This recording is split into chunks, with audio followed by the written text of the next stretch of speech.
Welcome back to Mind Your Biz. My name is Seth. And I'm Mrs. Mind Your Biz. And we hope you're having a phenomenal day. We're going to leave this little image of a Bitcoin node syncing in the background and jump straight into the news. But before we do, hit that subscribe button. You subscribe to Mind Your Biz for tactical news overviews like this, as well as value-added tutorials on the tech related to Bitcoin, cryptocurrencies, security, and privacy.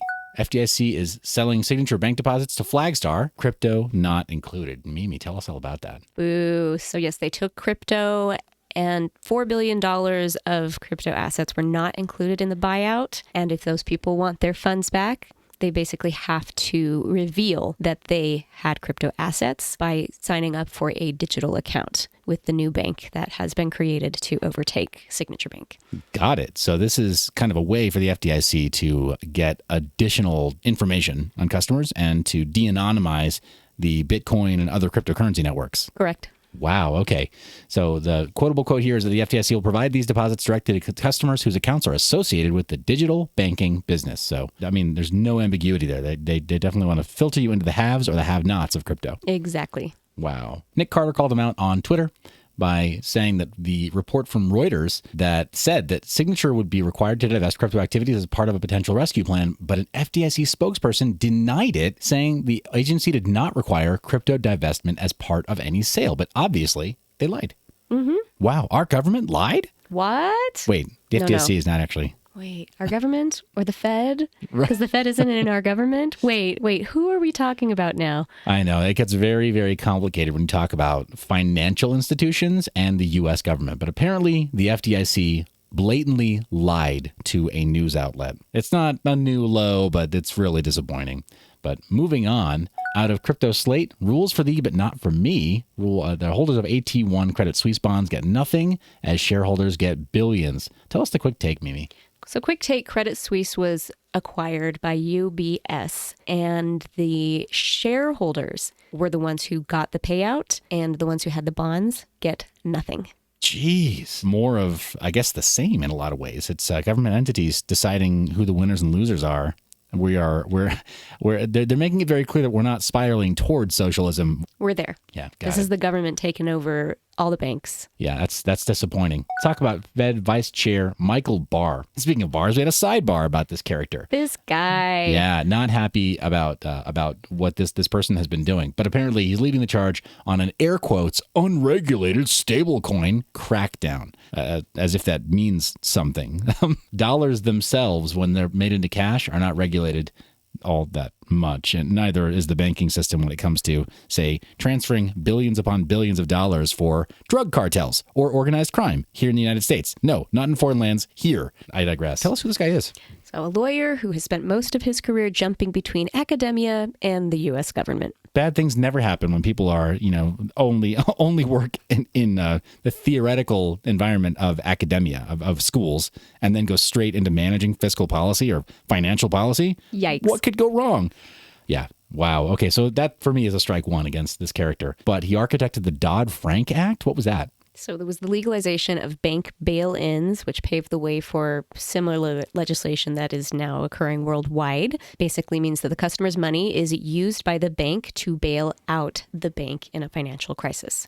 So your money being used for the bailout. Okay, the Dodd-Frank Act also created the Consumer Finance Protection Bureau, which is a new organization that didn't exist prior to this point, but CFPB. But it was speculated to be behind the original Operation Choke Point that secretly cut off specific industries from the banking sector. And I'm just going to say for the record here at the Mind Your Biz channel, we're big fans of the Constitution, but all of it, not just parts of it, and not just selective interpretations of it.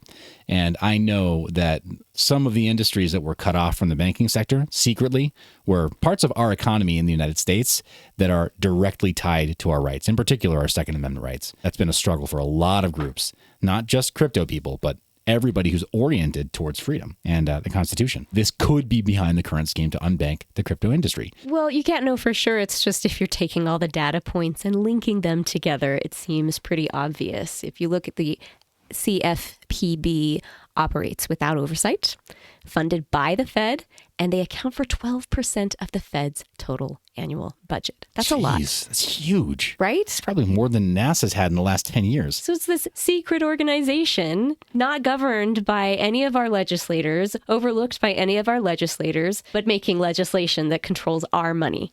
Yeah, what could go wrong? But apparently Michael Barr has created the sequel, but in it he's written a new position for himself at the Fed as the vice chair for supervision. Mm-hmm. I mean, this is like a textbook example of own nothing, control everything. You will own nothing and be happy, and Michael Barr will be there supervising. And all of this has happened so fast. It was literally like these banks were shut down, and within a week they had all the infrastructure in place to buy them back, and buy them back under strict government regulation. It's the government takeover of the banks. Well, and we've talked about this at Mind Your Biz for quite some time, that the poison pill for crypto was always going to be the fact that the Fed can just print derivatives, and the dollar itself is just printing a derivative of itself. So it's kind of unfortunate, but it's been monopoly money for as long as we've been alive, right? And several years beyond that. Bummer. So it's been suggested that he and his anti-crypto allies will use the situation to justify cutting down the crypto industry. We're already seeing that. It's already happening. Yeah. The three banks were the ones that all of the crypto money was going through. If there was any crypto money in the U.S. in a bank, they closed all those banks down. Yeah. Now, there may be a couple of exceptions to that rule. I don't want to name them on our show today, but we'll talk about those in the future. So stay subscribed, Mind Your Biz community. We will talk about where there are potential options here in the United States. Crypto, but especially stablecoins, are competitors to FedNow. And FedNow is itself just a stepping stone towards a CBDC, or a central bank digital currency. Yikes. Do not want, Mimi. I don't want this. Apparently, the Fed and central banks are going to enhance swap lines. Swap lines are basically the interchange between two banks of currency. In this case, it was done between 5 of the major central banks across the globe, which includes the Bank of England, the Bank of Japan, the Bank of Canada, the European Central Bank, and I believe the Swiss Central Bank is the name of the 5th one. But these are the banks that are aligned against crypto and functionally are running the global economy. And you may not be very familiar with this, but this kind of shatters the narrative of Ripple Labs and of the XRP maximalists, who've believed somehow, clearly falsely, that there'd be interbank or cross bank liquidity provided by XRP and the XRP ledger. Clearly, that's not true. The swap lines that the Fed is providing here makes Ripple Labs' entire business model totally obsolete. I mean, I hate to break it to you, but that's just the reality. That's a bit of an issue. Yeah, and this is used only in times of financial crisis. So it was used during 2008, and it was used during the pandemic in 2020. It looks like the interval between uses of these enhanced swap lines is shortening. So we're reaching kind of a fever pitch here. Not good. The Daily Hodl has another article about the Winklevoss Twins, right? Or specifically Tyler. I said the Winklevoss Twins, but no, the second one is in here too. Speaking out against the U.S. banking system, saying that the government created the current crisis. He's not wrong. Specifically, he told his Twitter followers he believes the U.S. banking industry is a caste system designed to favor the wealthy. And those are strong words coming from somebody born with a silver spoon in his mouth. The uninsured deposits from the larger banks, he calls them bulge bracket banks here, are guaranteed by the government. These are the ones that are considered, quote unquote, too big to fail. Think Lehman Brothers. They are covered. They're insured. But the uninsured deposits of those regional banks, the smaller banks, basically the lifeblood of small businesses in the U.S. Yeah, Main Street America. They're only covered if their failure would have a ripple effect to those larger banks. Oh my gosh. That's more chilling than 2008. That's more chilling than the PPP loans and everything that was happening in 2020. It's scary. And this has been determined by a supermajority of the FDIC board, a supermajority of the Fed board, and Secretary of the Treasury, former Fed Chairman Janet Yellen. Oh my gosh. Okay, I can't think of two people I'd want in control of this less than Janet Yellen and Michael Barr. But apparently these two are being put in charge. An ending quote from Cameron Winklevoss, the other co-founder: the Fed just gave everyone 300 billion more reasons to buy Bitcoin. Definitely appreciate that sentiment. Crypto Potato, talking about crypto firms retreating to Swiss banks. Where can crypto businesses go if not the U.S.? Clearly, it's becoming too hostile. There's been a pronounced uptick in traffic from the U.S. to Singapore, Hong Kong, Abu Dhabi, and Switzerland offices. 80% of prospective clients increase came from former Silvergate customers. Specifically, regulatory issues around onboarding U.S. clients ultimately restrict the banks to absorbing an estimated one or two more firms at most. So it's a bit like immigration, right? There's only so many immigrants that can be accepted, and the same is true for businesses as well. You have to show solvency. You have to show a good faith that you're going to contribute to that ecosystem. Exactly, but even then, foreign banks are restricted by U.S. policy by even taking in a larger number of those qualified banks. They have to only take one or two. So even if everyone's qualified, they can't take everybody. Yeah, right. Can you imagine that? I've got a $5 billion of annual recurring revenue in my awesome business. Yeah, sorry, your money's no good here. Certain crypto industry leaders and policymakers alike suspect that the sudden dearth of major crypto banks in the country is not a coincidence, but deliberate government attempt to drive the industry from its borders. Well, yeah, and apparently over 80 crypto firms are eyeing presence in Hong Kong, according to the financial secretary. Let's clear the air. Hong Kong is not China. People from Hong Kong will tell you this. People from the CCP will try to tell you otherwise. But Hong Kong is not China. It's long been understood to be a safe port for businesses internationally to get away from their other borders, right? To cross borders and start doing business internationally.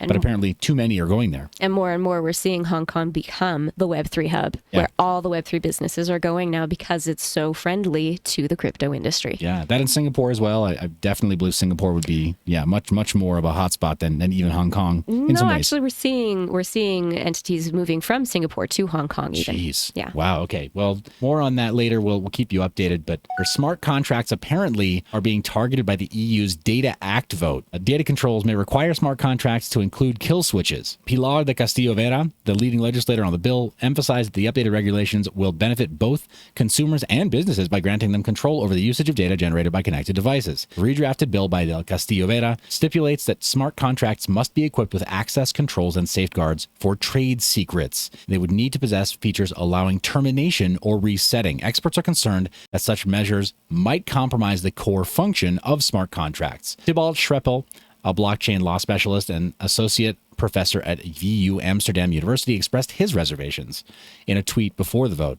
He argued that the current draft goes to extremes in addressing the challenges posed by immutability, putting smart contracts at risk in an unpredictable manner. He's not wrong. At the same time, immutability, in my opinion, is a liability, and it does fly in the face of GDPR. So there's already conflicts between the laws of the land and the air quotes, laws of smart contracts. So I do see why there would be a call to improve meshing of these two systems. There are problems, potential problems. The language in the bill is ambiguous concerning who would be responsible for activating a kill switch on a smart contract. He believes this creates a conflict with the fundamental concept that automated programs should be unalterable by any party. I tend to agree. Easily once the most hated man in crypto himself, he's forecasting the most hated Bitcoin rally ever as infinite money printing ensues. Is he going to become Haystradamus? Are we going to change his nickname? If you're not familiar with Arthur Hayes, he ran the extremely popular high leverage trading platform BitMEX. It absolutely skyrocketed the price of Bitcoin in the past and helped people to get very, very wrecked or very, very rich by using this leverage on BitMEX. It's predicting that the Federal Reserve's new bank terms will ultimately trigger a hated Bitcoin rally, because what is happening now essentially equates to infinite money printing, but globally. Basically, everyone's going to run to Bitcoin and Bitcoin's going to rally, which it did today. It went up to 28K today. Do check the charts for yourself. It's moving so fast. We may have to do an additional market update, and we'll bust out the old mining chopsticks and see if we can't identify a channel that makes sense. But with calls to see, say, $1 million Bitcoin in 90 days from the former CTO of Coinbase, Balaji, and others, there's a lot of interesting theories about Bitcoin and its potential future price in the next short term, midterm. I don't know if I believe all of them. I think that what Arthur Hayes is suggesting here, though, is a little more middle of the road, that money printing will result in higher priced Bitcoin. $1 million Bitcoin? Today? In the next 90 days? I don't know. I don't know if I buy the $1 million in 90 days. However, I do think we're going to see a pump. Yeah, agreed. That said, I think if we don't find support at a specific level, we'll find a retracement too. And we will find Bitcoin on sale again before it goes properly parabolic and becomes the standard. My big concern is that what we're seeing is a kind of herding of crypto enthusiasts to take all of their funds, like, oh, you can't go to the banks now, so we're going to take it all and put it in this one place. You're all going to be locked in with all your wealth in crypto, and then we're going to cut you off. Yeah. It's just a way of basically killing the dreams of anyone who is not going to bank with the big banks. Yeah. But we can overcome that by a circular Bitcoin or a circular crypto economy. We'll talk about that and more in the next episode. Thank you for being here with us to the end.